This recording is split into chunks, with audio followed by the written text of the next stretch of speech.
Snow drifted across the empty streets of Chicago in 1995. Under the flickering neon of a corner grocery store, a little girl in a torn coat clutched a loaf of bread as if it were her only lifeline. Beside her, a starving German shepherd pressed against her leg, his breath rising in the icy air. "Please, we'll pay later," she whispered, her trembling voice breaking the stillness of the frozen night. The cashier only shook his head.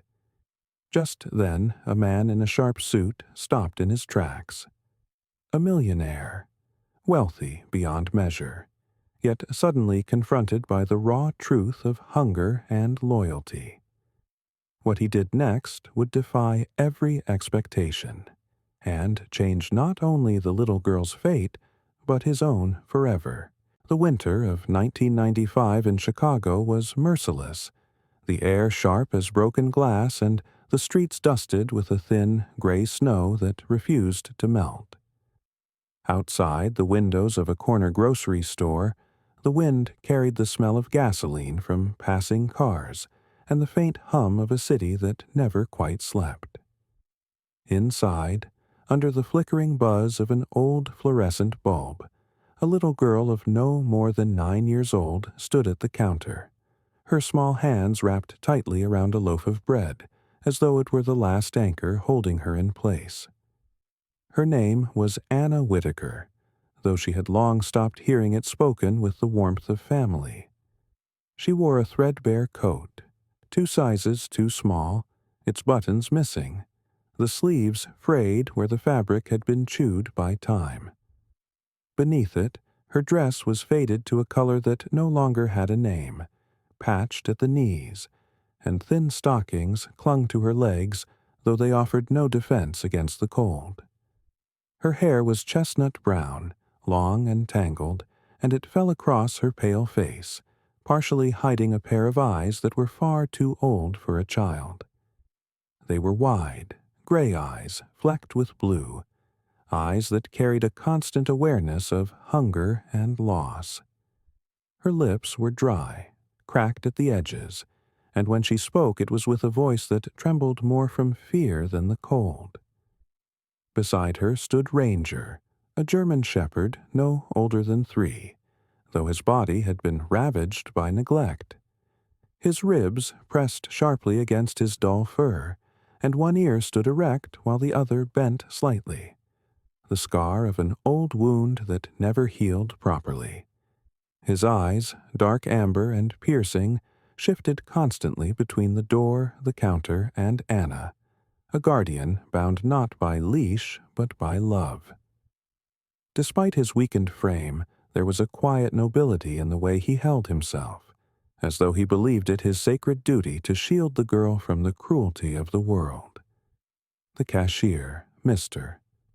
Grant, was a man in his late 50s, his back slightly stooped from years of lifting crates, his thinning hair the color of ash, his hands large and calloused. He was not unkind, but he was weary, and life had taught him that charity did not pay the bills of a small neighborhood store. His eyes softened for a moment as they fell on the trembling girl, but hardened again as he remembered the growing stack of unpaid invoices in his office drawer. "I'm sorry, sweetheart," he said, his voice even but firm. "I can't allow credit. Store rules. I wish I could help, but I can't." Anna's fingers tightened on the loaf. She swallowed hard, her throat burning as though even words required nourishment she did not have. "Please," she whispered, her voice breaking into the silence. "It's been 3 days. Just 1 loaf. I'll come back. I promise." Her heart pounded in her chest, not just from hunger but from the weight of humiliation, the raw ache of being denied even the smallest act of kindness. Ranger pressed against her leg, sensing the tremor in her body, his tail low, his ears shifting forward as if he could somehow argue on her behalf. Mr. Grant looked away, his hand hovering near the register, as though distance might shield him from the guilt curling in his gut. He had children once, long grown now, who never had to beg for food. He wanted to help, but fear of setting a precedent tied his tongue. He shook his head slowly, a gesture that carried finality. At that very moment, the bell above the store door chimed, letting in a swirl of icy air and the figure of a man who immediately seemed out of place in the cramped shop. Michael Turner stepped inside, shaking the snow from his dark overcoat. He was tall, broad-shouldered, in his late 30s, and dressed in a suit that spoke of wealth without ostentation. Dark navy, crisp lines, a modest tie. His face bore the kind of handsome angles that came not from softness, but from years of determination. A square jaw, high cheekbones, and dark brown hair neatly combed back. His eyes, steel gray, carried both intensity and distance, the eyes of a man used to commanding boardrooms rather than entering small groceries. Michael Turner was a self-made millionaire, a man who had clawed his way out of South Chicago poverty to the shining towers of Manhattan real estate. Yet success had left him cold, cocooned in a world of contracts, investments, and expensive dinners for one. He had built walls around himself, brick by brick, since the day his younger sister Emily died of pneumonia in their drafty apartment when he was 17. He had never forgiven poverty for stealing her, and he had never forgiven himself for being powerless to stop it. The memory had hardened into ambition, ambition into empire, and empire into isolation. Now, as he paused just inside the doorway, his eyes caught on the frail figure of Anna, the loaf of bread clutched to her chest, the faithful dog pressed against her, the desperation hanging in the air like frost.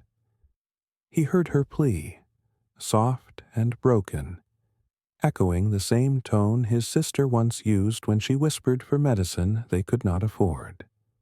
Something cracked inside him, a fissure he had spent decades patching over with money and power. He did not speak at first. He simply watched, his hand tightening around the leather strap of his briefcase. He saw the quiver in Anna's shoulders, the way Ranger stood slightly in front of her, protective though weak. He saw Mr. Grant's conflicted expression, a man torn between empathy and survival. For the first time in years, Michael felt not like an observer of life, but a participant being called to account. Anna turned slightly, sensing the weight of his gaze. Her eyes met his, and for a brief instant he felt stripped bare, seen not as a millionaire, but as a man. He had built skyscrapers, signed deals worth millions, but in that moment he felt smaller than the trembling child begging for a loaf of bread. Michael stepped forward, his shoes clicking against the worn linoleum. He placed his briefcase down gently and reached into the pocket of his overcoat. Pulling out his wallet, he laid several bills on the counter with deliberate calm. "The bread," he said, his voice deep but measured, "and whatever else she needs." His tone carried no judgment, only quiet authority. Mr. Grant blinked, startled, his lips parting in surprise. Hannah's grip loosened on the loaf, her eyes darting between the cashier and the stranger in the suit. Ranger tilted his head, his ears flicking forward, sensing a shift in the air. Michael did not wait for thanks. He gathered his briefcase, adjusted his coat, and turned toward the door. The cold wind rushed in again as he stepped out, his breath mixing with the snow. Behind him, Anna clutched the bread tighter, stunned into silence. For the first time in days, hope flickered in her eyes, fragile but alive. Michael walked into the night, his mind unsettled.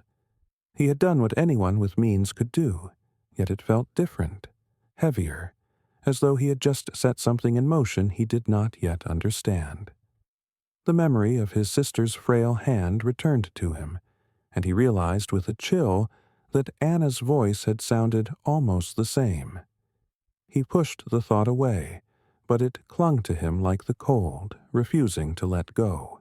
The night was brittle with cold, the kind that turned every breath into a pale ghost drifting upward, and every footstep into a muffled echo on snow-patched sidewalks.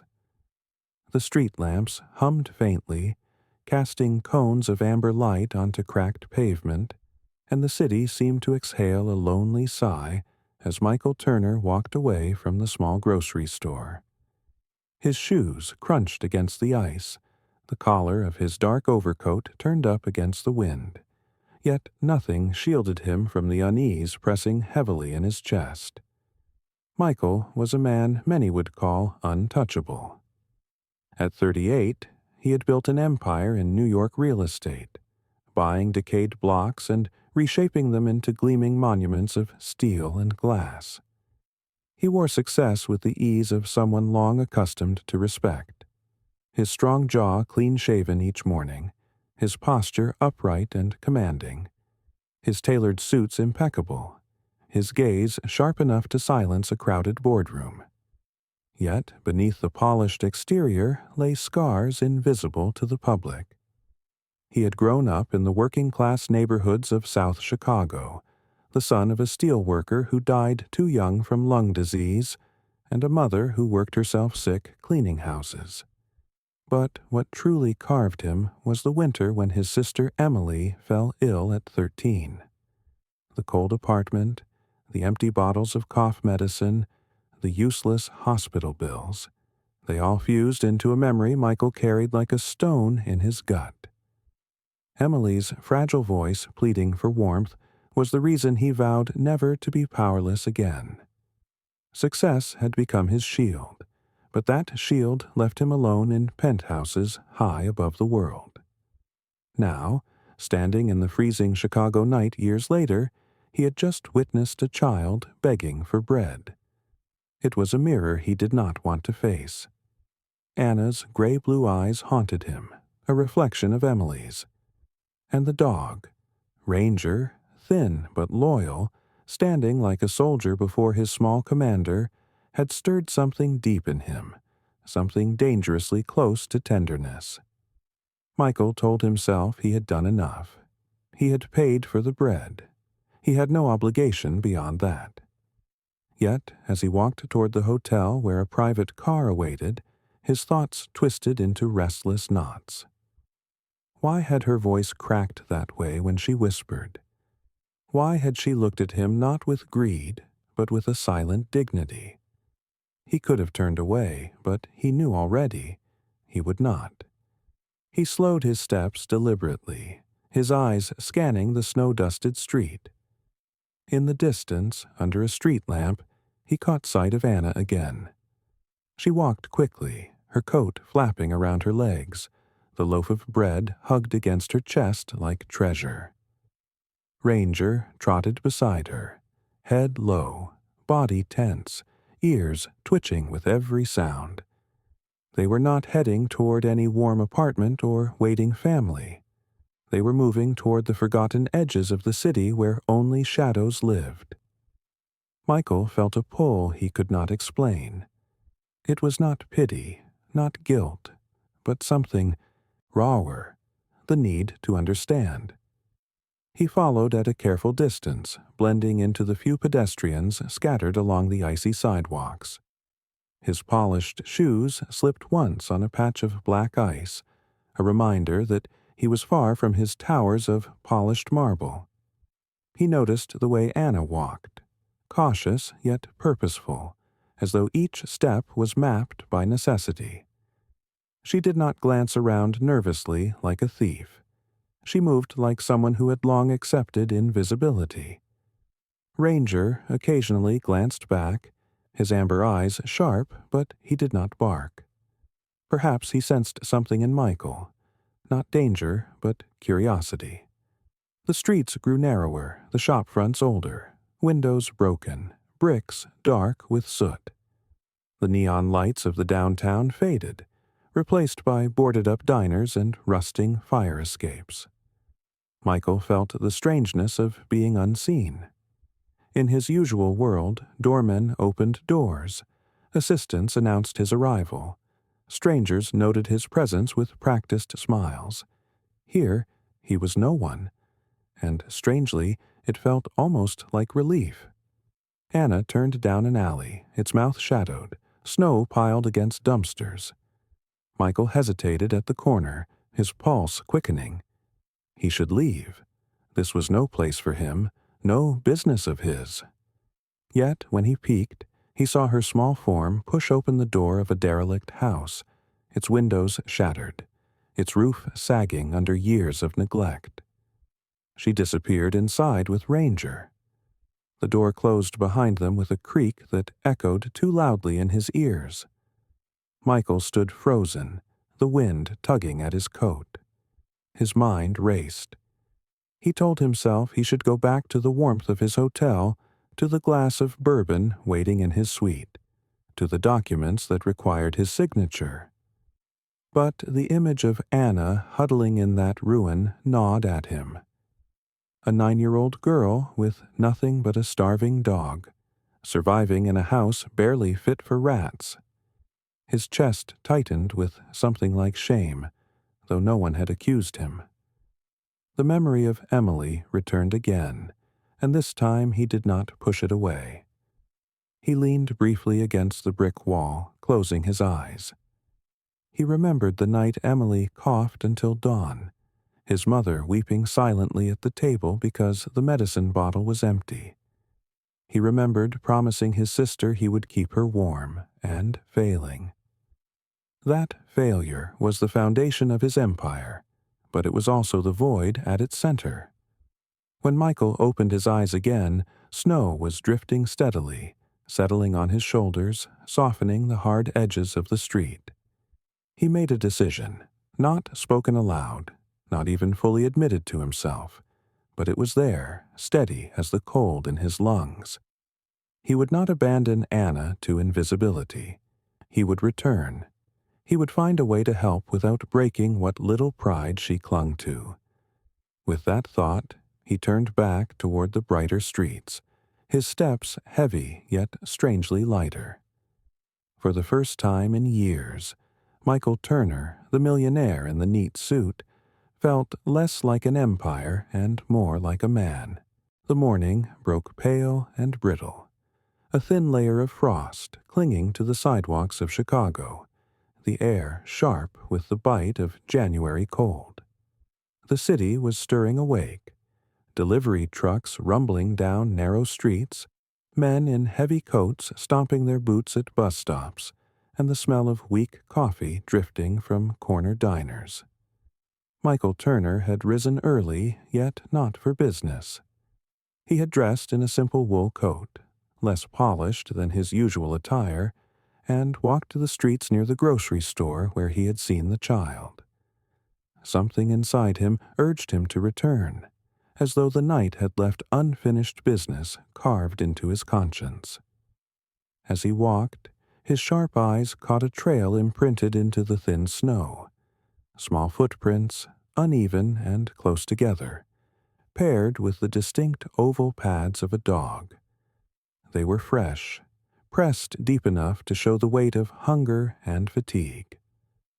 Michael's breath clouded before him as he followed the tracks, his stride steady though his chest tightened with each step. Not far ahead, in the shadow of a brick tenement, he saw them. Anna crouched beside a dented metal trash bin, her frail hands red from cold as she dug through the refuse. Beside her, Ranger stood guard, his head low but ears alert, amber eyes scanning the street for threats. The sight pierced Michael more than he expected. She was not stealing jewels, not reaching for luxuries, only searching for cans and bottles, scraps to exchange for coins. Anna pulled a crushed aluminum can from the bin, her lips tightening in a determined line as she dropped it into a torn plastic bag at her feet. Her coat hung off her thin shoulders, the hem stained with dirt, and her hair blew into her face as the wind rushed past. She coughed once, quickly covering her mouth with her sleeve, and then kept working with a quiet efficiency no child should know. Ranger sniffed at the ground, pressing close whenever strangers passed, his body tense, as if the world had proven too often it could not be trusted. Michael stepped closer, his polished shoes crunching against the ice. Ranger's ears flicked, and his head snapped toward him, lips curling slightly to reveal sharp teeth. The low growl was not wild, but protective, a warning that said plainly, "Keep your distance." Michael froze, his steel-gray eyes meeting the dog's amber gaze. He felt no anger, only respect. The animal was underfed, scarred, yet still fiercely loyal. In many ways, Ranger reminded him of himself, born into hardship, shaped by survival, unwilling to surrender what mattered. Anna looked up, startled by the growl. Her eyes widened when she saw the man from the store. For a heartbeat she considered running, her instincts sharpened by too many nights of danger. Yet something in his posture, upright but not threatening, his hands visible at his sides, stilled her. She remembered his quiet act at the counter, the way he had paid without a word. Her voice was small but steady. "Why are you here?" Michael hesitated, the question heavier than it seemed. Why was he here? Not for business, not for charity, but for reasons he could not yet name. "I was walking," he answered simply, his voice calm, deep, measured. "I saw your footprints." He paused, then added, "And I was curious." Anna narrowed her eyes, suspicion mixing with fatigue. At 9, she already knew curiosity from strangers often brought nothing good. But Ranger, though still bristling, had stopped growling. He tilted his head slightly, studying Michael as if trying to decide if this man belonged in the category of threat or ally. Michael crouched slightly, lowering himself to the child's eye level, careful not to step closer than the dog would allow. "Why cans?" he asked, his tone soft, without judgment. Anna's lips pressed together, her pride fighting against the humiliation of answering. Finally, she whispered, 5 cents each. Enough, and we can eat again." Her small hand gripped the bag tightly, as though afraid he might take even that from her. Michael felt a weight settle in his chest, the same weight that had haunted him since his sister's death. A loaf of bread, a handful of cans, survival balanced on the edge of nothing. He looked at Anna, her thin frame hunched against the cold, and for a moment saw Emily's shadow. He forced down the ache in his throat and straightened slowly, his gaze steady. "I see," he said, voice quiet. "That takes strength." It was not empty praise, it was the truth. Few grown men he knew had the courage to dig through garbage for survival with such silent dignity. Anna blinked, unused to hearing words like strength directed at her. For the first time, a flicker of uncertainty crossed her guarded face. She looked at Michael again, really looked, and saw not just the fine coat or the polished shoes, but the tiredness in his eyes, the lines at the corners that spoke of losses hidden beneath wealth. They held each other's gaze for a moment before a truck roared past, breaking the fragile silence. Anna quickly stood, clutching her bag. "We have to go," she muttered, tugging on Ranger's scruff. The dog fell into step beside her, still watchful. She began walking toward the side streets, her small frame disappearing into the city's vast indifference. Michael did not follow this time. He stood rooted to the spot, his gloved hands curling into fists at his sides. The image of her digging through trash bins would not leave him. It burned itself into him like a scar. He knew then, with absolute certainty, He could not return to his world of marble and glass without confronting what he had seen. He would see Anna again, and when he did, he would not remain only a bystander. The evening had settled heavy over Chicago. The sky a steel-gray curtain as snow drifted lazily across the dim streets. The wind rattled loose shutters and whispered through alleys, carrying with it the hollow chill of neglect. Michael Turner walked with his collar turned up, his mind sharper than the cold, each step driven less by reason and more by something that felt dangerously close to instinct. He had seen enough to know Anna was not just another child of poverty. The quiet strength in her voice, the dignity in her small shoulders as she dug for cans. Those things echoed too loudly in him to ignore. He followed again, though this time with caution, his polished shoes muted on the frozen pavement as he traced the direction she and Ranger had disappeared. The streets thinned. Storefronts gave way to boarded windows and broken steps, until at last he came to the edge of the neighborhood where the city seemed to forget itself. There, at the corner of a narrow lane, stood a house that sagged against time. Its wooden frame leaned slightly, paint stripped bare, windows patched with cardboard. The door hung unevenly on rusted hinges. Michael paused, exhaling slowly. This was no place for a child. Yet through a gap in the window, faint light flickered, a meager fire trying to keep the darkness at bay. He approached carefully, Ranger's warning growl reaching him even before he knocked. The German shepherd appeared first, slipping through the broken doorway with hackles raised, teeth bared, body coiled with protective instinct. His amber eyes locked onto Michael, a silent challenge. Michael froze, raising his gloved hands slightly in surrender. "Easy," he murmured, his voice low and steady. "I'm not here to hurt her." Anna appeared a moment later, stepping into the doorway with the loaf of bread pressed to her chest. Her hair fell across her face, but her eyes peered through, wary and bright in the firelight behind her.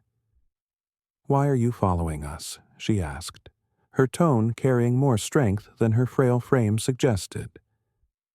Michael studied her in the dim light. Her face was pale, smudged with soot, lips chapped. Her dress hung loose, and her thin arms trembled in the cold. Yet she stood in front of Ranger as if she were the shield, not the other way around. He admired that courage even as it pained him. "Because I needed to know you were safe," he admitted, surprising even himself with the truth in his words. Anna hesitated, the corners of her mouth tightening. Safety was a word that felt foreign to her. Since her mother had died months earlier, safety had been a dream she buried each night under a thin blanket. Slowly, she stepped aside, allowing Ranger to ease his stance, though the dog never stopped watching Michael with sharp suspicion. Inside, the house smelled of damp wood and smoke. A small fire burned weakly in a tin can near the corner, its glow casting shadows on peeling wallpaper. A single blanket lay spread across the floor next to a collection of bottles and cans they had scavenged. This was their home, if such a word could be stretched so far. Michael's chest tightened, his jaw hardening as he took it all in.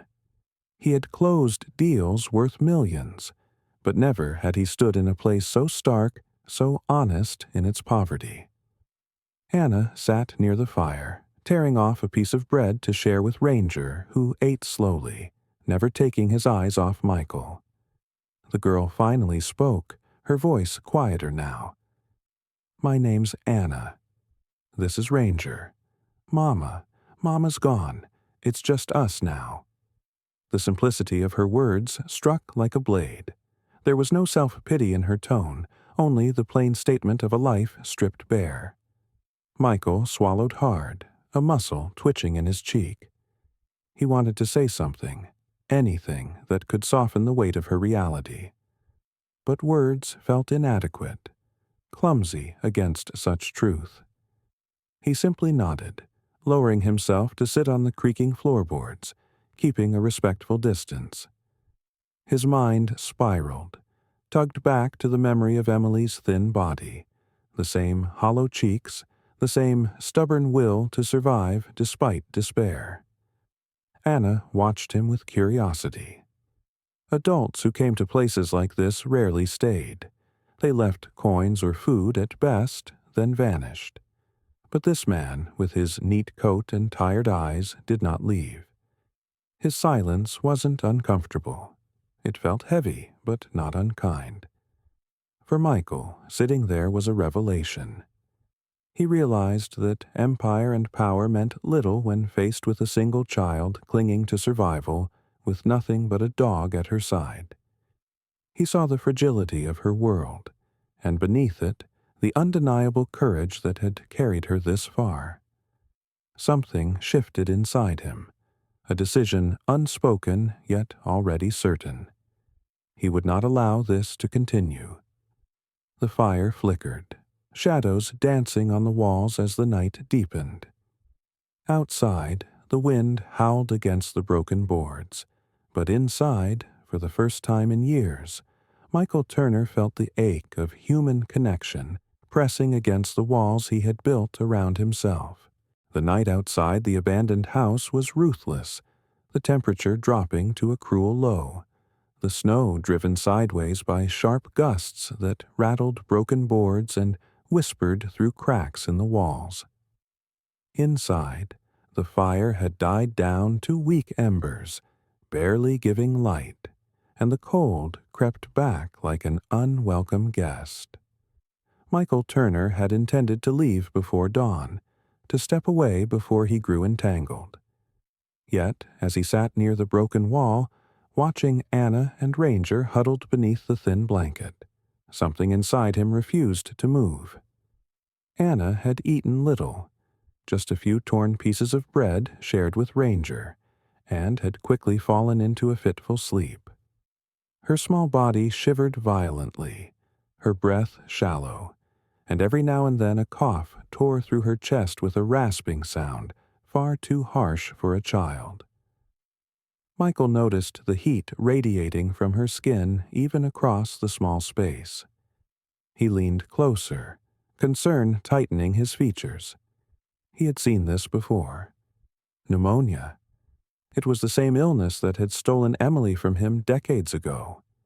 His jaw clenched, his throat burning with memory. He swore softly under his breath, the curse not at Anna but at fate, at the cruel cycle repeating before his eyes. Ranger sensed it too. The German shepherd circled anxiously, his ribs visible beneath his coarse coat, his movements restless. He nudged Anna with his nose, whined softly, then looked at Michael with an intensity that seemed almost human. When Michael didn't respond quickly enough, Ranger let out a long, mournful howl that echoed through the hollow house, a sound both desperate and commanding. It was a cry for help, as if the dog understood that this man in the neat coat held the power to save his girl. Michael stood abruptly, his tall frame filling the space. His gray eyes hardened with resolve. He had promised himself never again to watch helplessly as someone he cared about slipped away. He shrugged off his overcoat, wrapped it carefully around Anna's trembling body, and lifted her into his arms. She was far too light, fragile as if hunger had hollowed her out. Her head lolled against his shoulder, damp hair sticking to her fevered forehead. For the first time in years, Michael's chest ached with something raw and terrifying, the instinct of a protector, of a father.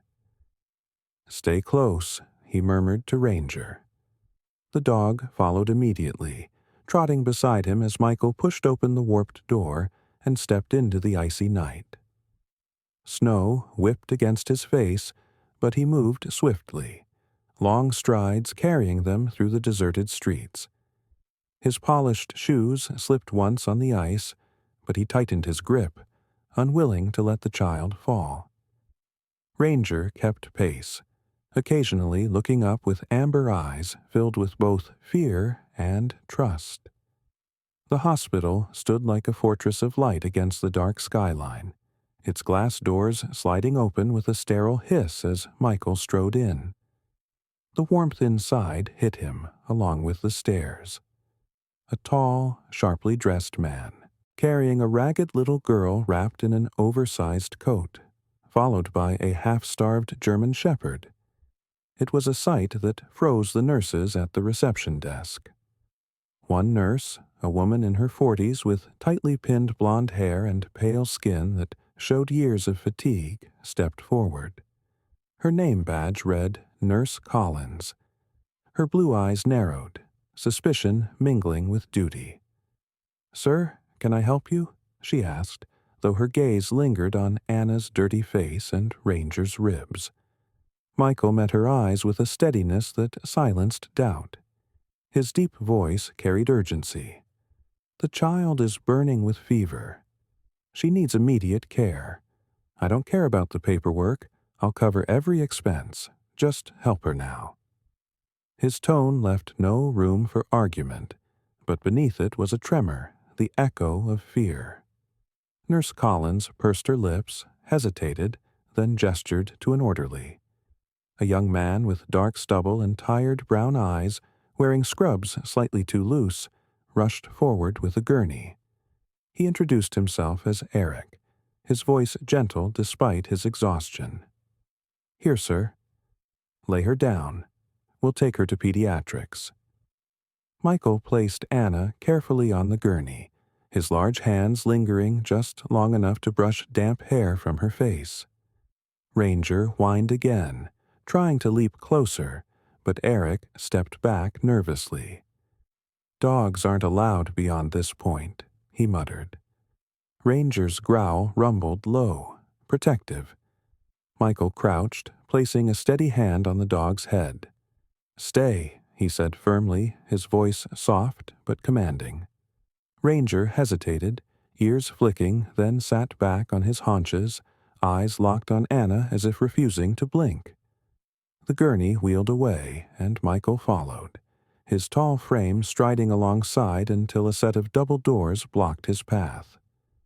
Nurse Collins raised her hand. "You'll have to wait here." Her tone was flat, professional, but Michael could see the flicker of judgment in her eyes. She saw a millionaire's suit and a child in rags, an equation that did not add up cleanly. He felt the weight of her suspicion, but he didn't flinch.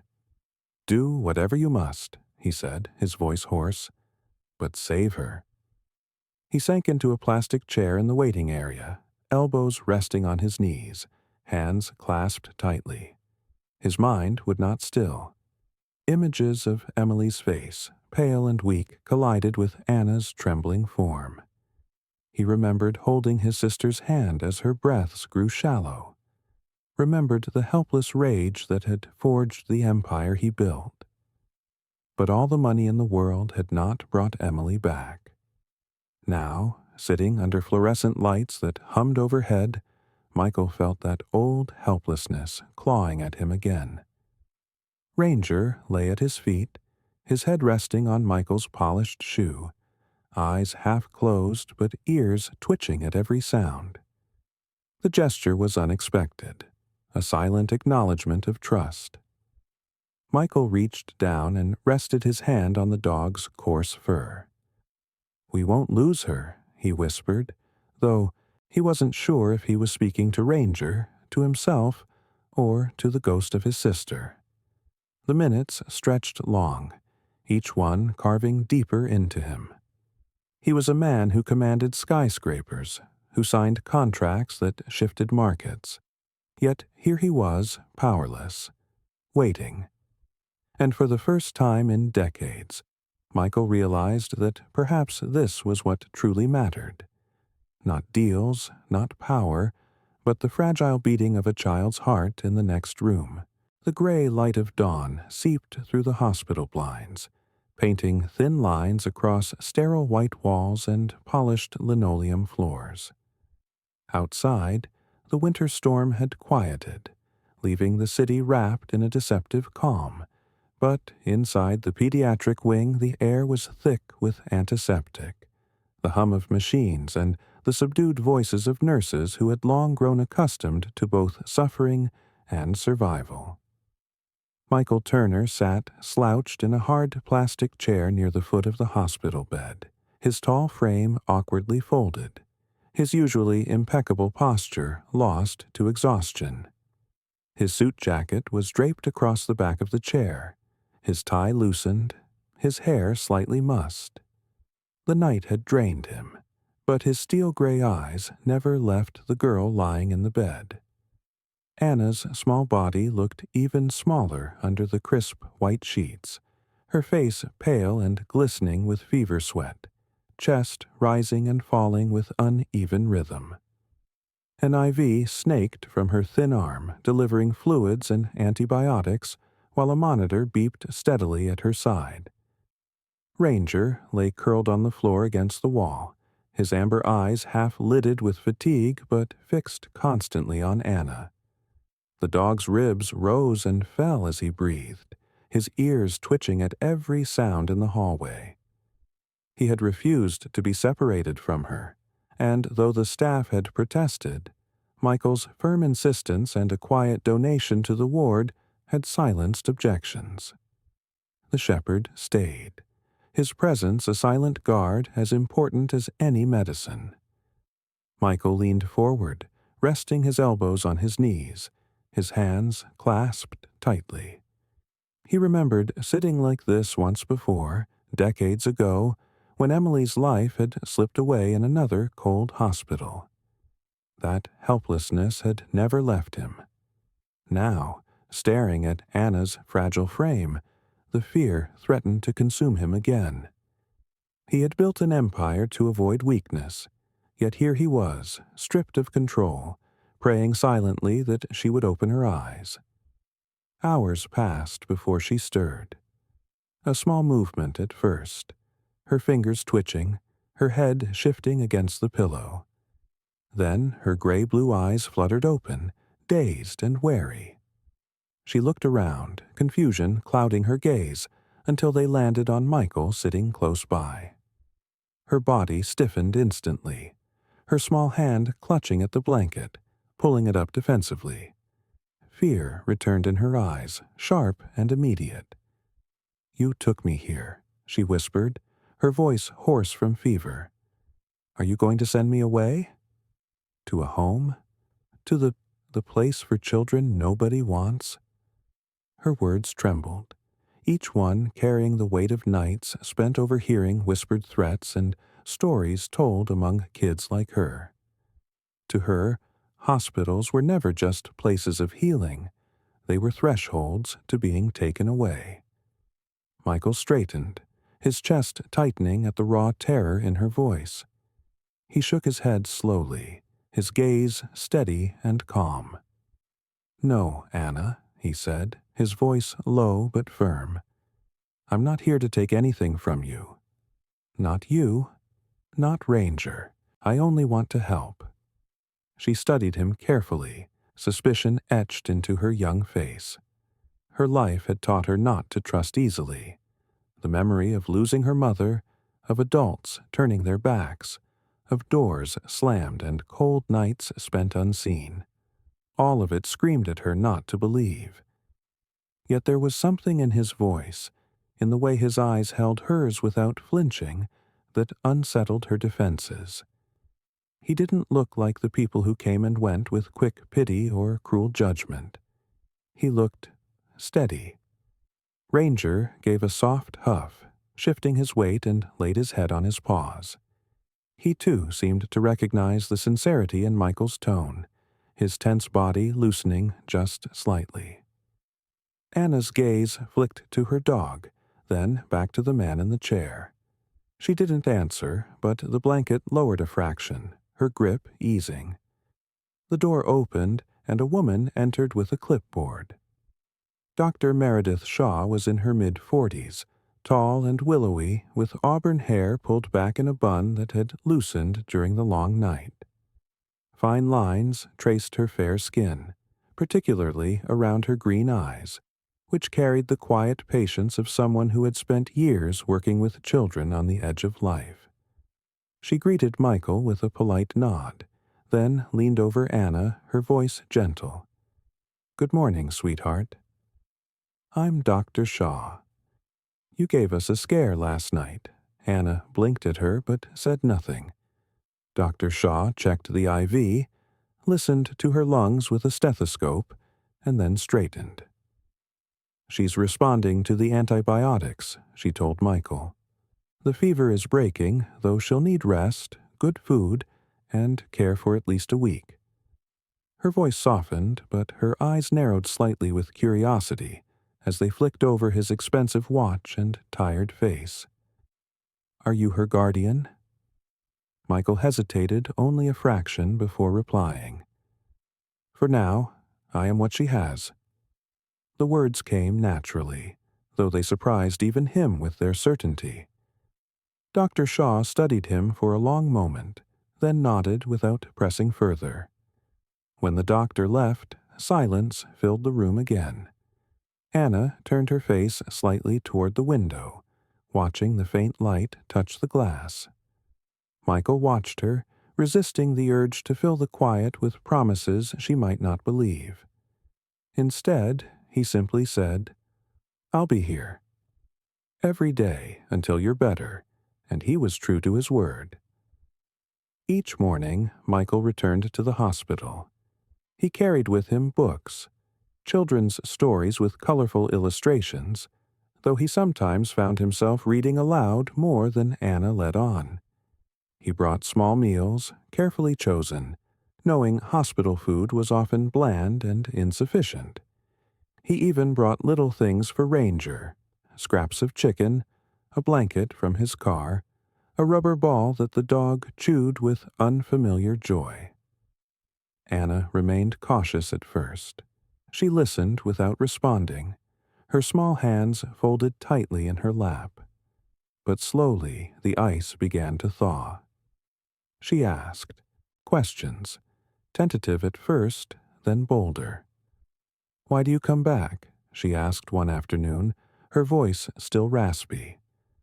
Michael paused, searching for an answer he could give without unraveling too much of himself. "Because someone once cared for me when I had nothing," he said finally, "and I couldn't save her. Maybe I can save you." The admission hung in the air, heavier than he intended. Anna studied him for a long time, and though she didn't fully understand, she sensed the pain behind his words. That night, when he left, she whispered softly into Ranger's fur, "Maybe he means it." For Michael, the days became a ritual. Business calls went unanswered, meetings postponed. The world of skyscrapers and contracts faded into the background. His empire survived without him, but he knew, if he failed here, no empire would matter. Each evening, as he left the hospital, he felt something unfamiliar. Not relief, not success, but the fragile seed of connection growing inside him. Spring crept slowly into Chicago, melting the snow into muddy streams that trickled along the sidewalks, and the first hints of green pushed through cracks in forgotten lots. The hospital windows let in softer light now, and in one of its rooms Anna Whitaker sat propped against pillows, her face no longer waxen but flushed with returning life. Ranger dozed at her feet, his fur beginning to shine again with proper food and warmth, though his watchful amber eyes opened each time the door creaked. Michael Turner stood at the window, his broad shoulders silhouetted against the pale morning sun. Weeks had passed, and every day he had returned, bringing books, food, and his steady presence. The routines of boardrooms and contracts had fallen away. His empire had run without him. But here he had discovered something it had never given him: purpose beyond profit. He turned from the window as Anna shifted, her small hands folded in her lap, her gaze fixed on him with a seriousness too deep for her years. "Will you go back to your world now?" she asked quietly. Her voice was stronger, but the trace of fear lingered, the fear of being left again. Michael walked closer, his steel-gray eyes softening. He sat on the edge of the bed, his hands resting on his knees. "Anna," he said carefully, "I don't want to go back to that world alone. I want to make a place where you and Ranger belong, if you'll let me." Her eyes widened, suspicion warring with hope. She had known abandonment, betrayal, loss. Trust was a fragile bridge she had only begun to rebuild. "You mean like a home," she whispered. Michael nodded slowly. "A real home. Not just walls and windows. Family." The word caught in his throat, heavy with both longing and fear. Weeks later, the small courtroom in downtown Chicago held only a handful of people. The judge, Honorable Miriam Keller, was a woman in her early 60s with sharp eyes behind wire-rimmed glasses. She was tall, her frame lean, her silver hair pulled into a bun that did nothing to soften the stern lines of her face. Yet, beneath the strict exterior, those who knew her recognized a heart that valued fairness. She had presided over countless adoption cases, some joyous, others tragic, and each had left its mark. Michael stood at the front, his presence commanding as always, though the crisp navy suit he wore felt different today. It was not armor, but a declaration. Beside him sat Anna, her hair brushed neatly, wearing a simple yellow dress chosen by a nurse who had fussed over her like family. Ranger lay at her feet, silent and noble, his tail thumping once when Anna reached down to stroke him. Judge Keller studied them for a long moment, her eyes moving from the millionaire's stern profile to the small girl clutching his hand. "Mr. Turner," she said, her voice firm, "you are aware of the responsibility you're asking to assume? This is not charity. This is a lifelong commitment." Michael's jaw tightened, his eyes unwavering. "I am aware, Your Honor. I've built towers, run companies, held more power than most men dream of. None of it means anything compared to this child. She needs a father, and I need a daughter." The courtroom hushed. Anna turned her face toward him, her lips parting slightly, tears welling. She leaned closer, her voice barely above a whisper but clear enough for everyone to hear. "I want you to be my family. You and Ranger. That's all I want." Michael's throat constricted, his vision blurring.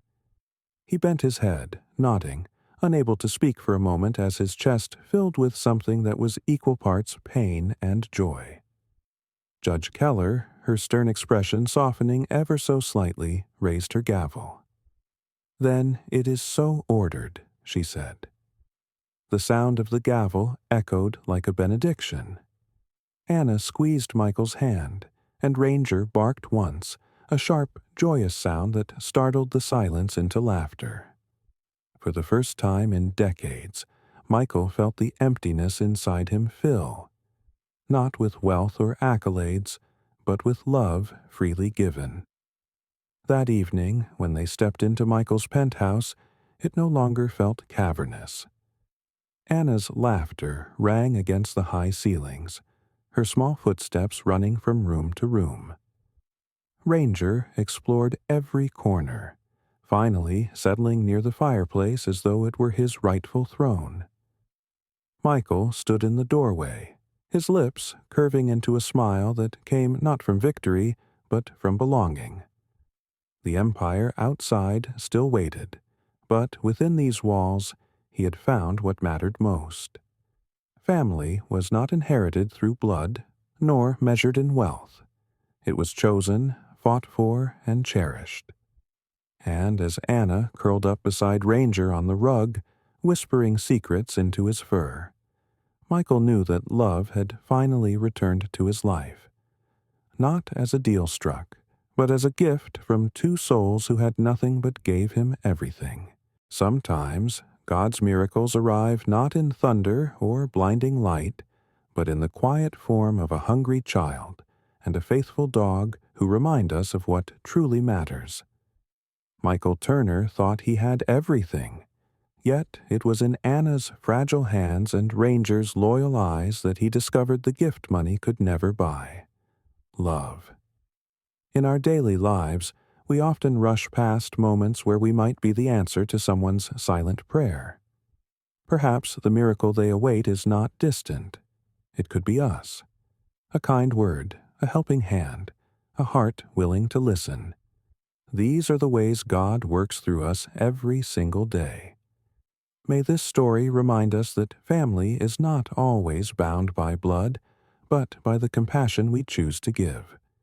And may the Lord bless all of you who watch, with peace in your homes and love in your hearts. If this story touched you, please share it with others. Leave a comment with your thoughts, and subscribe to the channel for more stories of hope and faith. May God's grace be upon you and your loved ones always.